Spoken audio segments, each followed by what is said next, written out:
To the United Arab Emirates now. New data showing an acceleration in the growth of new orders led to a surge in non-oil business activity. The seasonally adjusted S&P Global UAE Purchasing Managers Index rose 56.6 in March from 55.9 in April, the highest in 6 months. Now the data showing further improvements in the Gulf states' non-oil economy. Take a look.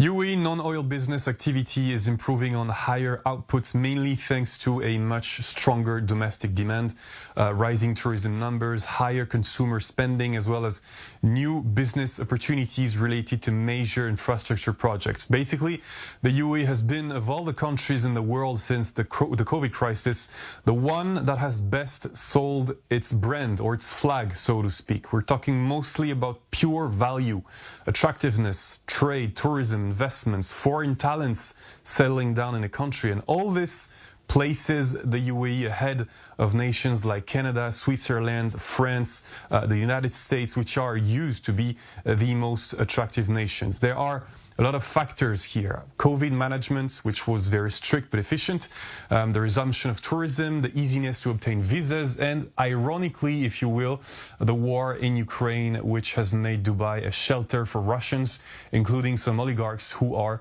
welcome here. Let's recall that the UAE economy had fallen by 6% during COVID for two reasons: the decline in the price of hydrocarbons and the downfall of service sectors. So the country had two solutions: reopening borders at a very early stage and relying on big financial reserves. The state has a whole range of assets, such as sovereign funds, which can be injected into the economy to boost it anytime. It is vital for a country that used to be excessively dependent on oil and gas to continue on this path. This includes building a sustainable economy, promoting the use of natural resources, encouraging the private sector to shift to cleaner industrial production methods that involve notably artificial intelligence, and adopting sustainable consumption and production patterns that reduce environmental stress while meeting the basic needs of the population. It is a considerable challenge, not to mention the growing competition from neighboring countries like Qatar and Saudi Arabia in that sector.